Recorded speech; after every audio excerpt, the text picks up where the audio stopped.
capítulo 25, verso 27. Se você puder, acompanha comigo. Diz assim a palavra do Senhor: E cresceram os meninos, e Esaú foi o varão perito na caça, varão do campo, mas Jacó era varão simples, habitando em tendas. Amava a Isaque e a Esaú, porque a caça que ele trazia era do seu gosto, mas a sua esposa Rebeca amava mais a Jacó. Jacó um dia cozinhou um guisado, então veio Esaú do campo, estava cansado, exausto, e disse Esaú ao seu irmão gêmeo Jacó: Me dá um pouco dessa comida, desse seu guisado vermelho, porque estou cansado. Por isso se chamou o seu nome de Edom.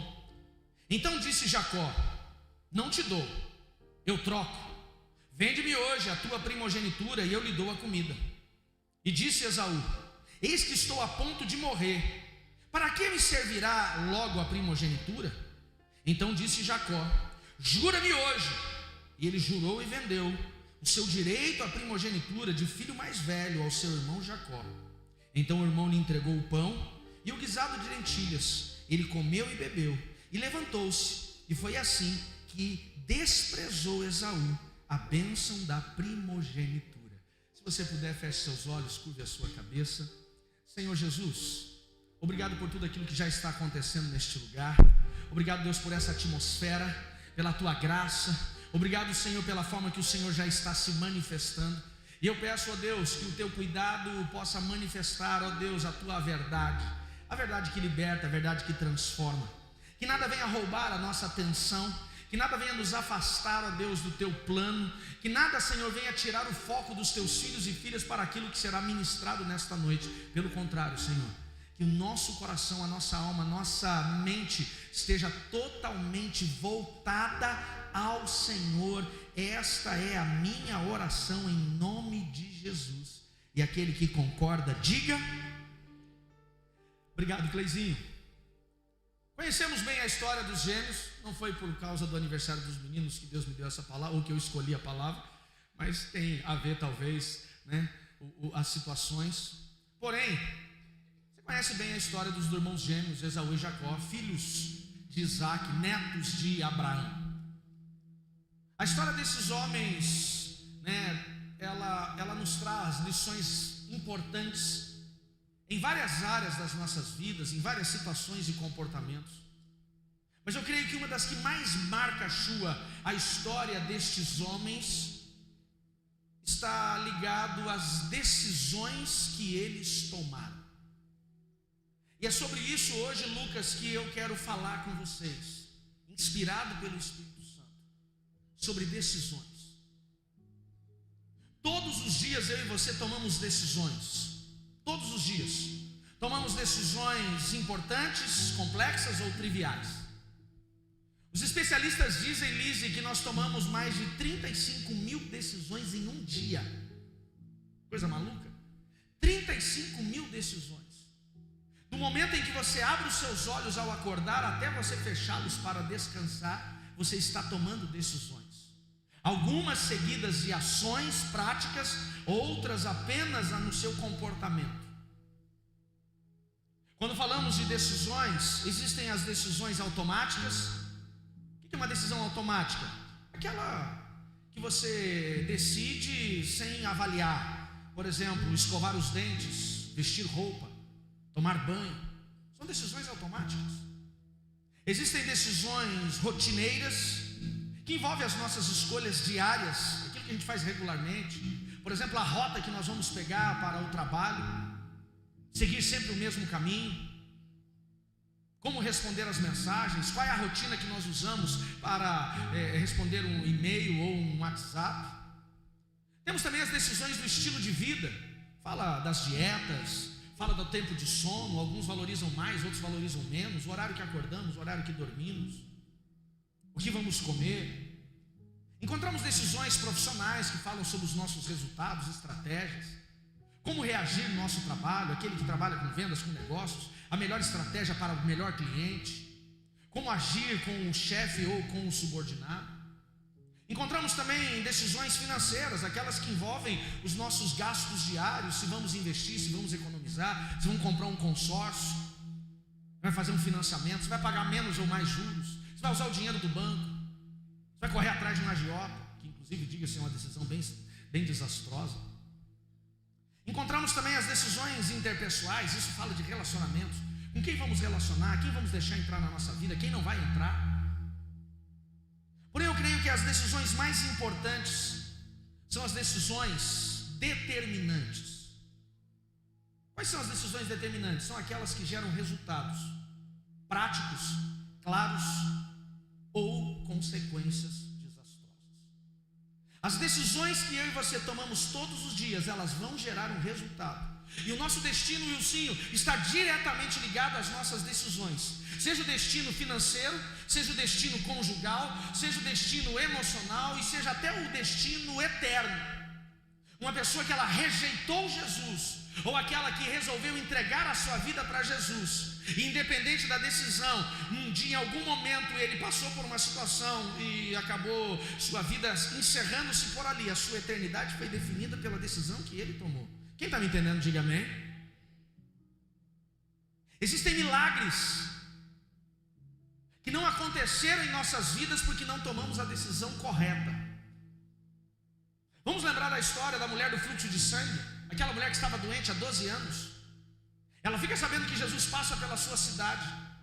Ela está há 12 anos com hemorragia. Ela está provavelmente com anemia. Com certeza absoluta estava enfraquecida. E ela decide que vai encontrar com Jesus. Porém, Dani, quando ela encontra com Jesus, tem uma multidão que separa ela de Jesus. Mas ela decide, ela diz: eu vou tocar nele. E se tão somente eu tocar nele, serei curada. Para chegar até Jesus, provavelmente aquela mulher teve que se esgueirar ao chão. Ela teve que rastejar. Mas a decisão dela gerou um milagre. Quem está me entendendo, diga amém. O que falar do cego Bartimeu? A Bíblia diz que aquele homem fica sabendo que Jesus também passava pela sua cidade de Jericó. Ele queria encontrá-lo, mas Jesus estava distante, foi para outro caminho. Então o texto bíblico diz que ele decidiu começar a gritar: Jesus, filho de Davi. E a decisão dele gerou um milagre. Existem milagres na minha e na sua vida que ainda não aconteceram, porque nós ainda não decidimos ou decidimos errados. E a minha pergunta é: para onde as tuas decisões estão te levando? As decisões que você está tomando hoje no seu casamento estão levando o seu casamento para onde? As decisões do que você acessa, com quem você conversa, quem te influencia, como você responde. As decisões profissionais que você está tomando hoje estão te levando para onde? Para o sucesso ou para o fracasso? As decisões que nós tomamos, Marcos, com os nossos filhos, como reagir a um comportamento deles, como aconselhá-los, a presença que estamos ou a ausência, o quanto temos investido de tempo com eles ou não, vai levar eles para onde? Eu sempre digo, ninguém pode dizer meu filho se perdeu. Filho que se perde, fomos nós que perdemos. Às vezes olhamos algumas situações e dizemos assim: aconteceu porque Deus permitiu. Ei, se é ruim, se é desgraça, não foi Deus, fomos nós que decidimos. Deus não decidiu que Sansão encerraria e acabaria a sua vida igual um palhaço, fazendo literalmente palhaçada para os filisteus. O que levou Sansão àquela situação? As decisões de deitar ao colo de Dalila, se envolver com uma mulher que não deveria se envolver. Quem está me entendendo, diga amém. Pastor, mas a Bíblia diz que ele matou mais na morte do que na vida os filisteus. A que preço? Deus não decidiu, Claudinha, que a família de Davi viveria uma desgraça, 4 filhos mortos, uma filha abusada por um filho pervertido. Quem decidiu isso foi Davi, quando ele escolheu mais as batalhas e o crescimento do território do que a presença dentro de casa. Existem situações que nós precisamos aprender a decidir pela renúncia para ganhar. Como assim, pastor? Existem coisas que, se você não renunciar, você pode ganhar o mundo inteiro, mas perde a sua alma, perde a sua casa, perde a sua família. Quem está entendendo, diga amém. São decisões, Wesley. E de novo eu pergunto, Luiz, para onde as nossas decisões estão nos levando? Para onde? Quando lemos esse texto aqui de Jacó e Esaú, Nós vamos encontrar aqui pelo menos 3 personagens que fizeram decisões importantes, tomaram decisões importantes, melhor dizendo, mas foram decisões que arrebentaram com a história deles. A primeira decisão tomada aqui é de Rebeca. Eu não li o texto todo para não ficar longo, mas a Bíblia diz que Rebeca era uma mulher estéril, e Paula, por conta da sua esterilidade, eles vão até Deus, ela e o seu esposo Isaac. Ele já estava perto dos 60 anos de idade, e Deus diz: eu vou lhe dar, eu vou dar 2 filhos para vocês. E Deus diz: desses 2 filhos, um deles vai dar continuidade à promessa que eu dei a Abraão. Porém, não será o mais velho, como era da cultura. Ele diz: o mais novo mandará no mais velho, o menor dominará o maior. Ela pegou essa palavra. Os meninos nasceram, e a Bíblia diz que aconteceu algo que não deveria acontecer, mas acontece também. Que cada um dos pais, o pai e a mãe, já que se envolveram com um. A mãe amou mais o caçula, Jacó, ele era o cara mais da tenda, que ficava mais em casa. O pai amou mais Esaú, da caça, o que ia para a floresta. E em algum momento os olhos de Isaac, começaram a escurecer, os olhos do pai começaram a escurecer, ou seja, ele começa a entender que estava para morrer. E ele diz para sua esposa: vou abençoar o meu filho mais velho, o meu primogênito, para que ele dê continuidade ao propósito de Deus. Rebeca, quando ouve aquilo, diz assim: Esaú não está preparado, Esaú não está pronto, Esaú não pode. Quem tem que ser o que vai dar continuidade à promessa de Deus tem que ser Jacó. Ele é um menino bom. Talvez Esaú fosse um pouco rebelde, talvez Esaú fosse um cara que batia de frente. E ela diz: não pode ser Esaú. Então ela chama o filho Jacó, e presta atenção, a intenção dela até era boa, mas o princípio que ela usou totalmente errado, Marcos. A Bíblia diz que ela chama o filho Jacó e diz assim: seu pai vai abençoar o primogênito, não pode ser Esaú. Ele pediu que Esaú fosse buscar uma caça, um animal. Enquanto ele está no mato, eu vou preparar um cordeiro aqui e vou dizer para ele que é uma caça que Esaú trouxe. Você vai se vestir com as roupas de Esaú, com o cheiro de Esaú. Você vai colocar peles de animais em seus braços, onde o seu pai possa tocar, para que ele pense que você é Esaú, porque Esaú tinha mais pelos.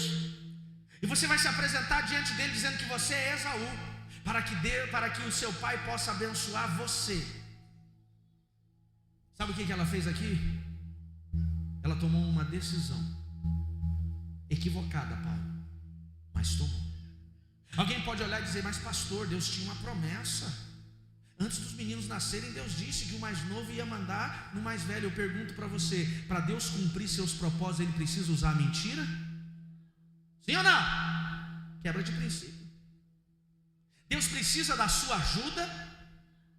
Nossa, Deus perdeu. Deus deve estar muito ocupado para abençoar tanta gente, vou dar uma forcinha para ele. Ei, todas as vezes que alguém tentou ajudar, Deus deu ruim. É só lembrar a história da sogra de Rebeca. A mulher de Abraão fez igualzinho. Tinha uma promessa, também era estéril, que viria um filho. O filho não vinha. Um dia ela chamou Abraão e falou assim: ô velho, que normalmente o pessoal mais idoso chama, né? Ô velho, ô pai, menino não nasce, os meus costumes, né, ciclo menstrual já acabou, eu acho que não vai acontecer. Será que quando Deus falou que ia mandar um filho, não era assim de um outro jeito? Como assim?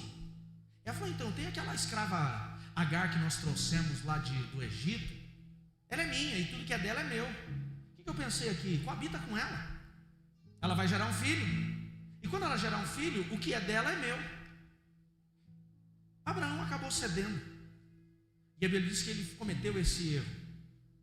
E quando nasceu Ismael, aquilo que era para ser dela não era, porque agora Agar deixa de ser escrava e se torna concubina, tinha direitos de esposa.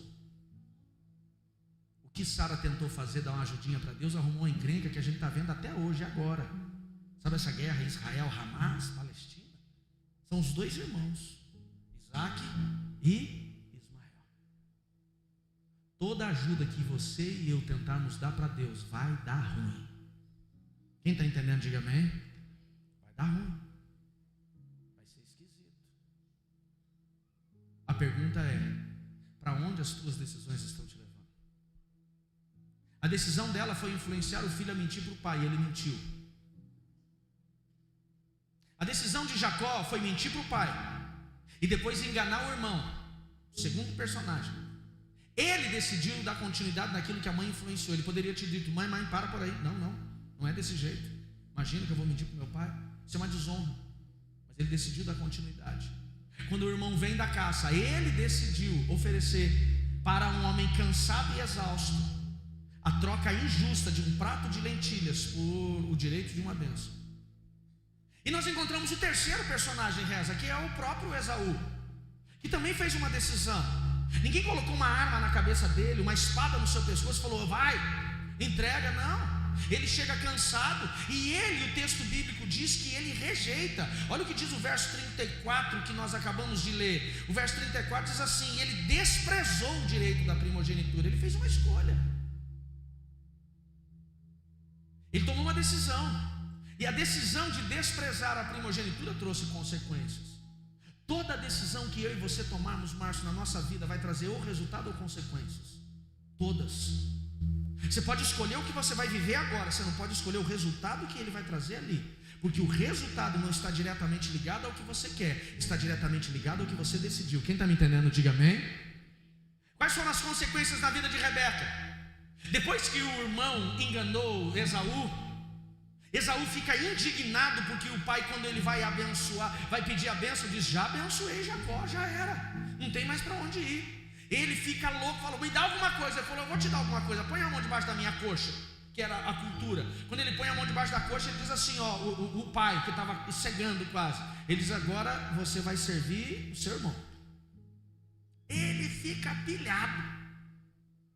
Quando ele sai da presença do pai, ele diz assim para Jacó, eu fico imaginando a cena saindo da tenda do pai, ele encontra Jacó meio amedrontado, Esaú, cara mais violento, cara mais colérico, espada na mão. Ele olha e diz assim: quando meu pai morrer, você morre junto. Quando a mãe ouve aquilo, fala: não faz isso, vai morrer. Ela chama o irmão de lado e fala assim: vai embora porque teu irmão vai te matar. A escolha daquela mãe em influenciar o filho a mentir para o seu pai fez com que ela ficasse longe do filho 21 anos. 12 filhos nasceram para Jacó, e a grande maioria deles, aliás, nenhum deles, Rebeca pôde pegar no colo quando nasceu. Sabe o que é isso? Consequências de decisões erradas. Mães, pais de filhos casados, adultos, cuidado com os seus conselhos, cuidado com as suas intromissões. Jacó, ele casou 2 vezes e teve mais concubinas, mas teve 2 casamentos. A mãe não participou de nenhum. Sabe aquela coisa da mãe não levar o filho no altar? Não era essa a cultura exatamente, mas ela não participou de nada. Por quê? Porque ela tomou uma decisão errada. Eu vou perguntar de novo: para onde as nossas decisões estão nos levando? Zerci, Jacó também teve consequências. Qual foi a consequência? Quando ele viu que o irmão estava violento, pela forma que a mãe falou, ele saiu correndo, Wilson, foi embora. A Bíblia diz que não tinha uma bagagem para colocar de travesseiro. Foi parar na casa do tio. Ficou 21 anos sendo enganado. Se apaixonou por uma mulher, trabalhou 7 anos por ela. Quando foi casar, o tio e sogro entregou a outra, a Lia. Depois teve que trabalhar mais 7 anos. 21 anos sendo humilhado, enganado. Por quê? Porque ele decidiu enganar.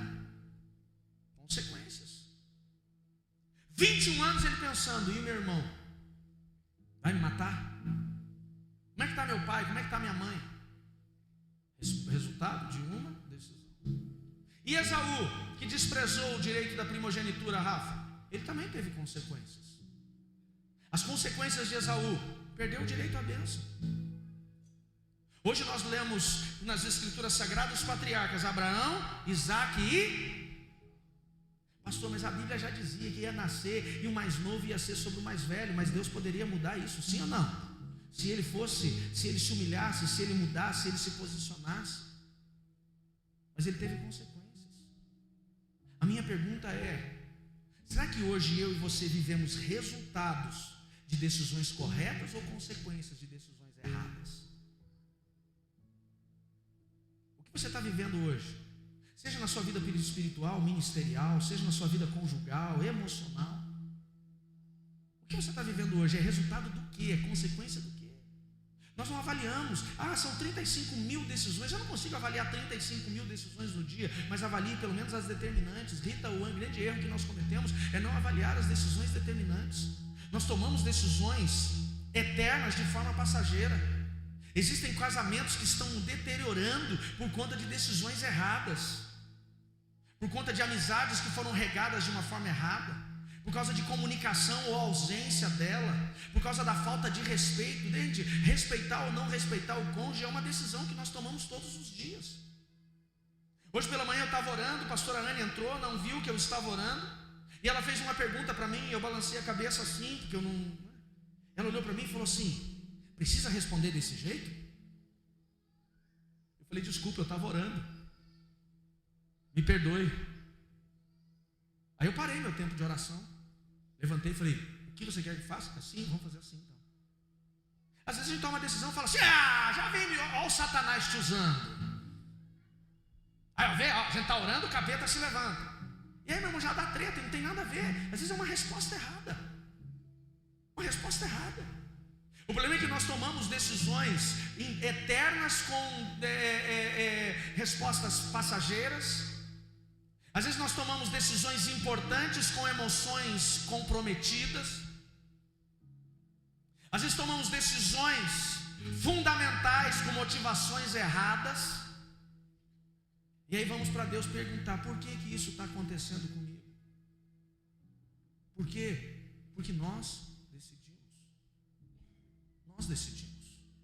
Quando nós falamos do próprio chamado de Deus para as nossas vidas, o plano de Deus em nossas vidas, ele só acontece quando nós tomamos a decisão de forma correta.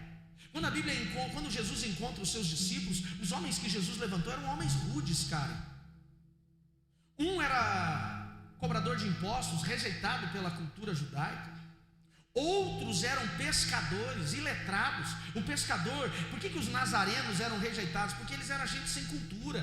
Os nazarenos, para quem morava em Cafarnaum, Jerusalém, Márcio, eram caipiras. Os caipiras lá de Nazaré, povo que não estuda.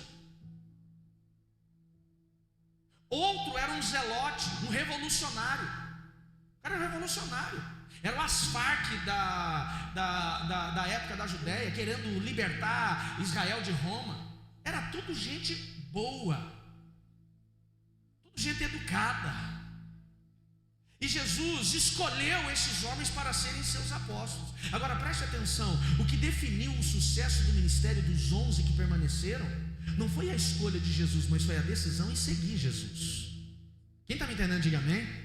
Gente, vocês estão me olhando com uma cara, ou vocês estão agradando demais assim, estão recebendo, vocês estão falando assim: não gostei. Tá bênção aí? Posso continuar? Não sai um glória a Deus, um aleluia. Jesus Cristo. Mas quem está me entendendo, diga amém. Não basta Deus ter um propósito. Como assim não basta? Porque Ele nos deu o poder da escolha, o livre-arbítrio. Uma coisa é Ele nos chamar, outra coisa é respondermos ao chamado. Dos 12 homens, um deles poderia não ter sido Judas, ou talvez poderiam ter sido 13. Pastor, não poderia ser 13 porque eram 12 tribos. Tudo bem, mas eu encontro outras pessoas que caminharam ou se aproximaram de Jesus e não deram continuidade ao seu ministério porque decidiram não estar com Ele. Por exemplo, o jovem rico. Quando o jovem rico se apresenta diante de Jesus, Jesus pergunta se ele segue as leis. Ele diz que sim. O que ele diz? Vende tudo que você tem e segue. Ele poderia ter sido o que substituiria Judas. Ele poderia ter sido qualquer um entre os outros, no lugar de Tomé, aquele que duvidava, Natanael, que era ríspido. Mas ele decidiu não caminhar. Às vezes nós olhamos algumas situações na vida das pessoas dizendo assim: por que ele chegou lá e eu não cheguei? Por que ele rompeu e eu não rompi? Por que ele conquistou e eu não conquistei? Talvez por conta das decisões que ele tomou e eu não tomei. Para onde as nossas decisões estão nos levando? Essa é uma pergunta que eu quero que você ecoe. Eu quero que hoje você posta tanta coisa na tua rede social, você compartilha tanta coisa. Eu gostaria muito que você hoje, se nós pudéssemos compartilhar assim, centenas de pessoas fazendo a mesma pergunta: para onde as suas decisões Talvez isso possa impactar a vida de alguém. Quem está me entendendo, diga amém. Ou revelar que pelo menos nós somos ministrados por essa palavra, amém, queridos? Não é uma questão de visualização, é a questão daquilo que nós estamos compartilhando. Está na hora de nós começarmos a parar de mandar tantos reels que não acrescentam em nada e talvez começar a compartilhar algumas coisas que venham acrescentar. Bom, quando nós falamos sobre essas decisões, a pergunta agora é: pastor, eu entendi que decisões erradas podem trazer fracassos, decisões certas podem me levar ao sucesso e à bênção. A pergunta é: como eu tomo uma decisão correta? 3 lições eu quero compartilhar com vocês aqui. Se você gosta de anotar, anota lá, é importante. A primeira lição é que quando você for tomar uma decisão importante, avalie o que vai comprometer na sua vida. 4 áreas da sua vida não podem ser comprometidas pelas suas decisões. Qualquer decisão, Cleusa, que nós vamos tomar na nossa vida, nós precisamos avaliar estas 4 áreas. A primeira área que eu preciso avaliar quando eu vou tomar uma decisão: essa decisão me aproxima ou me afasta de Deus? Relacionamento com Deus. Qualquer, seja uma decisão corriqueira, rotineira, trivial, ou seja uma decisão importante. Robson, qualquer situação. É um cliente que chegar para você e te oferecer uma propina. É uma mulher que chegar para você e te oferecer uma sedução. É um homem que chegar para você e oferecer uma cantada. É alguém que buzinar para você no trânsito e te oferecer a oportunidade de um xingamento. Avalie sempre: a resposta que eu vou dar aqui me aproxima ou me afasta de Deus? Quando a serpente, Satanás incorporado na serpente, se apresentou para Eva e questionou o que Deus tinha dito como direção para Eva, Eva não avaliou que aquela decisão poderia afastá-la de Deus eternamente, e nem Adão. A Bíblia diz que a serpente pergunta: o que Deus disse que iria acontecer? Ela disse que a gente morreria. Não, vocês não morrerão, não. Vocês serão iguais a Deus.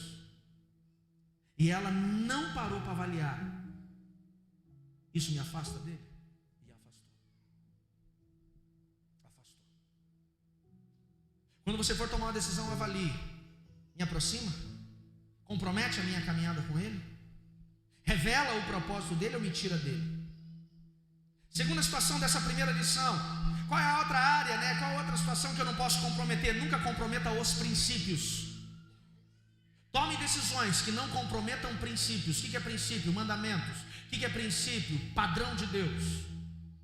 Pastor, eu não sei como decidir. É fácil, avalie o princípio. Avalie o princípio. Você não precisa orar a Deus e falar: Deus, será? Você que é namorado, namorada, Deus, será que eu cedo aos encantos do meu namorado antes do casamento? Você não precisa disso, o princípio é claro. Sim ou não, gente? Sim. Você não precisa orar e falar: nossa, veio uma oportunidade de uma porta aberta, de uma coisa errada, de uma maracutaia. Nossa, essa palavra antiga, hein? Você não fala: vamos orar para ver se Deus está abrindo uma porta. Ei, princípio é princípio. Terceira avaliação que você tem que fazer: tome decisões que não comprometam sua família. Uma das coisas que nós precisamos aprender, Bruno, é dizer não. Eu, pastor Cláudio, pastora Vanessa, pastora Anne, que estamos direto na sala de aconselhamento, Davi, Vanessa, o que nós ouvimos de gente com a sua vida arrebentada, emoções destruídas, porque um dia o pai decidiu trazer para dentro de casa um amigo, morar dentro de casa, um parente. Não, vou ajudar. E ele ajudou o parente e destruiu a casa, porque aquele parente abusou do filho, abusou da filha. Pastor, será que eu devo tomar essa decisão? Todas as decisões que você for tomar, sempre avalie: vai comprometer minha família? Vai comprometer meu casamento? Avalie se afasta você de Deus. Avalie se quebra princípios. Avalie se compromete a sua família. E avalie se compromete a sua paz.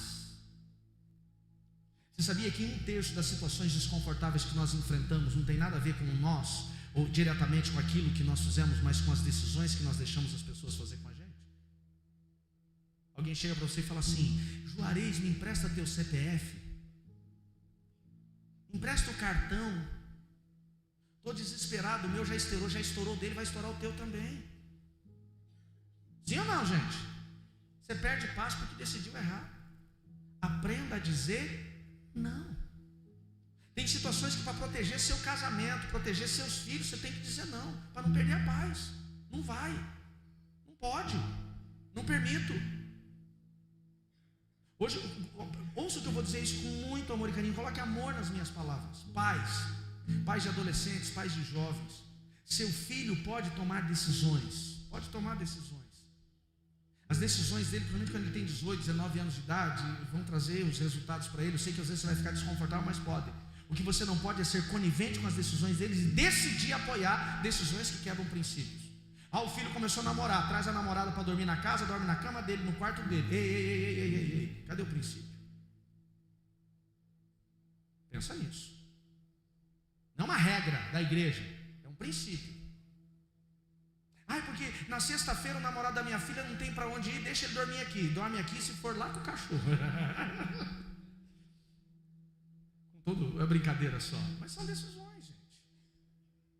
Decisões que nós muitas vezes não avaliamos. Uma gestação que não deveria ter vindo naquele momento, um filho que foi gerado fora do padrão do casamento, uma concepção errada. São decisões que roubaram a nossa paz. Um cartão que foi emprestado, um CPF que foi emprestado, um carro que foi tirado. Uma vez uma pessoa falou assim: tira um carro para mim. Eu falei: cara, não gosto disso. Não, tira o carro para mim, me ajude. Parecia Dalila na cabeça de Sansão. Tirei o carro. Pessoa próxima. Ele fez 21 multas. Eu perdi minha carteira, se fosse no caso 3 vezes, 60 pontos na minha carteira. Aí lá estava eu, fazendo uma semana de reciclagem. Pensa num cara feliz na reciclagem. Perdi a paz. Mas quem decidiu fui eu. Quem está entendendo, diga amém. Depois que você avaliar o que pode comprometer, a segunda lição, anota lá. A melhor forma de você decidir corretamente é avaliar o que você ganha e o que você perde. Avalia seus ganhos e perdas. Isso aqui é um elemento que a gente usa muito na consultoria, inclusive. Você vai tomar uma decisão, o que você ganha? Eu quero comprar um carro. Vou trocar de carro, meu carro está usado, vou comprar um carro novo. A primeira pergunta é: o que você ganha? Eu vou ganhar um carro mais novo. O que mais? Vou ganhar um carro com uma tecnologia melhor. O que mais? Vou ganhar status. E o que você perde? A parcela desse carro é metade do meu salário. Então você perde metade do teu poder de negociação com a vida. Vai perder sua paz, porque você vai atrasar o carro e vão ficar te ligando do 011 todo dia, que lá é o Satanás. Tem gente que começa a tocar o 011, o cara já começa: ai meu Deus, meu coração. Avalia. Eu ganho, eu perco. Você ganha mais ou perde mais? Você pode ter 5 coisas que você aparentemente ganha, mas tem que ver o peso disso. Eu vou mudar de emprego. O que você ganha na mudança de emprego? Eu ganho um melhor rendimento. Legal. E o que você perde? Eu vou ficar 2 horas a mais no trânsito. Vale o rendimento? A gente fala muito com o empresário, né, Lucas? O cara fala assim: meu funcionário trocou por R$150 a mais no salário. Mas agora ele tem que trabalhar sábado e domingo. Vai ganhar mais? Não estou dizendo que você não tem que ganhar mais. Você tem que só avaliar se esse ganho é interessante para você.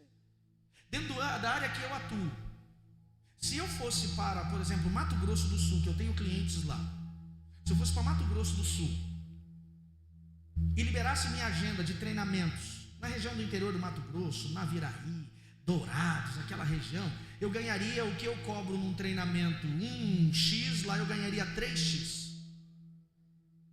Não precisava nem morar lá, só tinha que ficar 10 dias por mês lá, e eu ia ganhar bem. Mas qual seria o custo disso? Longe da minha esposa, longe dos meus filhos e longe do meu chamado.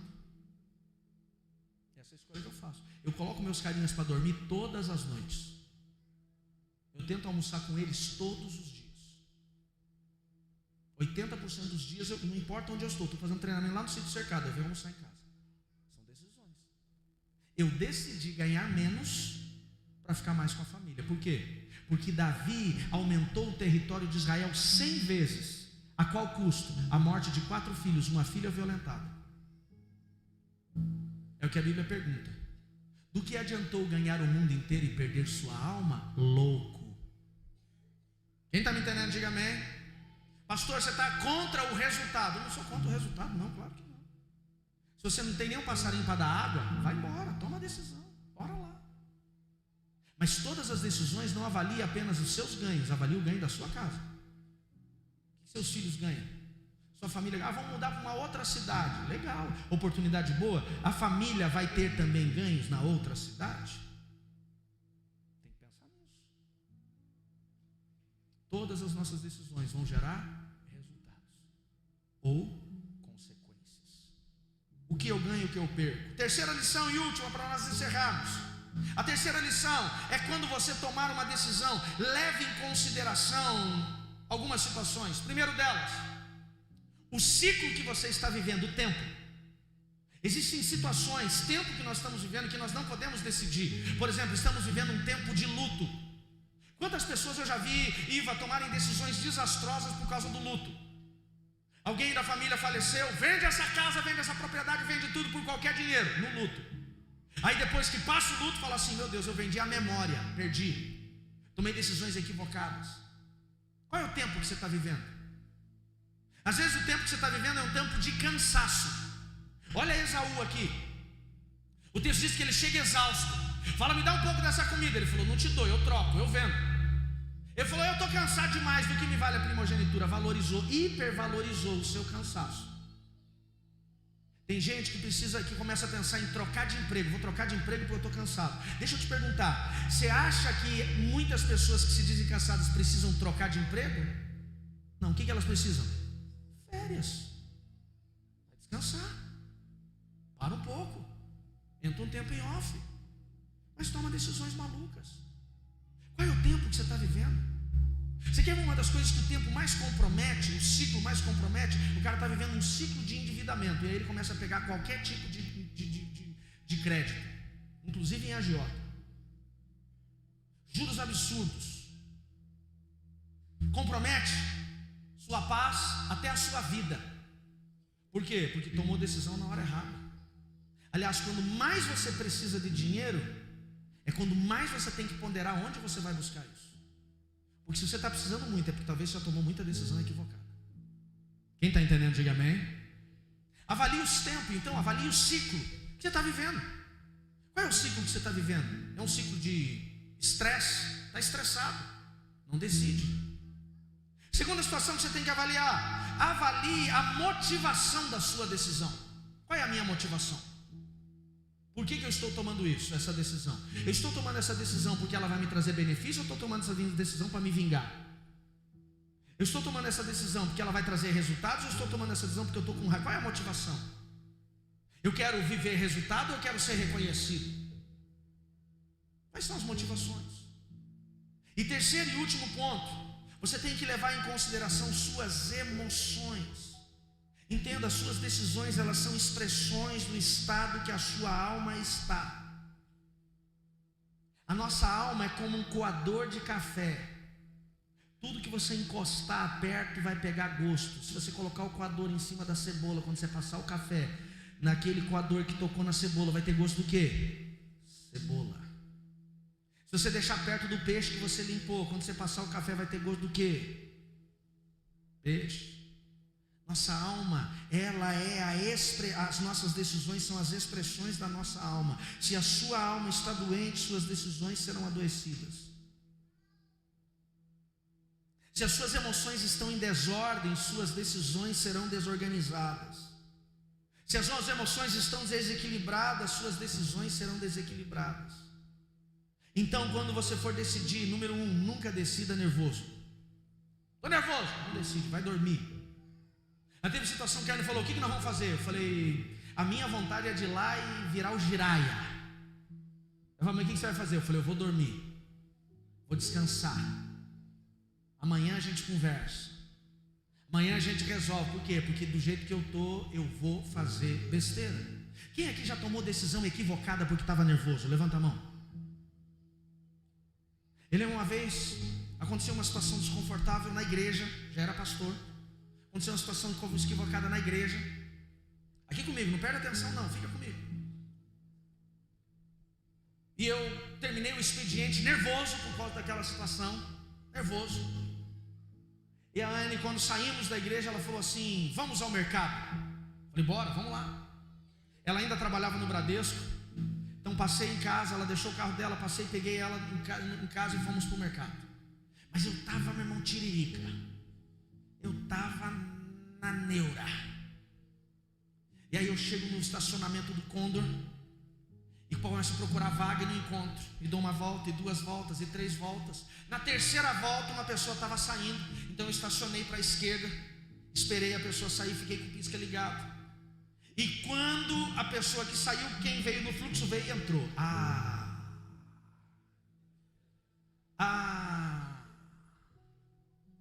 Deu ruim. Eu saí do carro, eu esqueci da cruz. Eu esqueci do sangue de Jesus. Eu esqueci, carinho. Eu fui na porta daquele carro, bati assim, falei: meu amigo, você está louco? Olha o nível. E o cara me olhou assim: você não me viu ali não? Você está maluco? E eu comecei, cara, eu não xinguei, diante de Deus eu não xinguei, mas eu fiquei com vontade. E ele falou assim: eu falei: eu estava ali esperando. Você acha que eu sou otário? Pastor. E ele falou assim: me perdoa, eu não vi. Como não viu? Ele falou: não vi. Meu carro desse eu não vi, eu estava aqui com o rádio ligado, falando no telefone. Você quer que eu tire o carro? Aí quando ele falou: você quer que eu tire o carro? Ele me quebrou. Eu tiro, me perdoe. Aí eu falei: não precisa tirar não. Não, eu tiro. Não precisa tirar não. Aí eu entrei no carro, a Anne estava assim. E eu entrei cheio de razão. Que palhaçada. Ela falou: amor, que isso? Eu falei: mas que palhaçada? Ela falou: amor, onde nós estamos? Eu falei: no Condor do Santa Cândida. Ela falou: a igreja que nós pastoreamos aonde é? Eu falei: é no Santa Cândida. Ela falou: e se ele aparecer domingo no culto, como é que vai ser? Eu falei: Jesus Cristo. Arrumei uma vaga depois de mais uns 15 minutos. Entrei no mercado. Você acha que eu fiz compra? Não, fui atrás do homem do carro, da Paraty verde, lembro até hoje. Procurar ele para pedir perdão. Fiquei 2 horas no mercado procurando o homem, não achei. Mas por que, gente? Porque as minhas emoções naquele momento estavam desequilibradas. Ele não tinha culpa nenhuma. Ele não tinha culpa nenhuma. Mas as minhas decisões foram comprometidas pelo meu desequilíbrio daquela situação que tinha acontecido. O que eu fiz com ele? Eu exteriorizei nele o que eu queria ter feito lá na situação que não tinha dado como eu queria.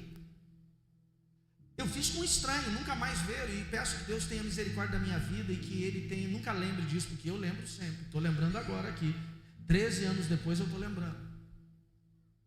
Só que às vezes nós fazemos isso dentro de casa. Nós fazemos isso com a esposa, com o esposo, com os filhos, com os pais. E às vezes tem pessoas que estão feridas por causa de uma forma que nós reagimos, por causa de uma palavra que nós geramos, por causa de uma decisão que nós tomamos, por causa da nossa decisão de nervos. Nunca tome decisões nervoso. Segundo, nunca tome decisões com pressa. Não vou fazer aqui rapidinho. É importante? Não precisa ter pressa. Não, mas que o pessoal está pressionando. Espere. Vamos avaliar. Você vai tomar uma decisão importante. Se ela vai ser importante, se ela vai trazer resultados importantes, você tem que avaliar. Nunca tome decisões com dúvidas. Não sei, se está com dúvida não vai. Pesa bem, que eu ganho, que eu perco. Nunca tome decisão com raiva. Esses dias eu vi uma situação, acho que alguns de vocês devem ter visto. Uma mulher que ela entrou com uma ação na justiça contra o ex-marido para tirar a filha, a guarda compartilhada da filha. E quando a juíza determina que ele perdeu a guarda, aquela mulher celebra, e a criança começa a chorar. E a juíza olha e fala: que isso, minha senhora, por que a senhora está celebrando? Porque aquele homem tinha traído ela. Então, de raiva pela traição, ela entrou com um processo para arrancar a filha do homem. Ela disse: ei, para que você está fazendo isso? Não está avaliando o que você pode trazer de comprometer as emoções da sua filha por causa da sua raiva. E a gente vê isso o tempo todo. Entra com raiva, com processo, com ação na justiça, com agressividade por conta do que? De um tempo de raiva. Nunca tome decisões tristes. Está triste? Vai descansar. Vai buscar algo que se alegre. Nunca tome decisões cansado. Estou cansado, dorme. Tira um fim de semana, tira férias. Nunca tome decisões na carnalidade. O que é na carnalidade? Na natureza do pecado. E nunca, e essa é a principal, tome decisões sem ouvir a voz de Deus.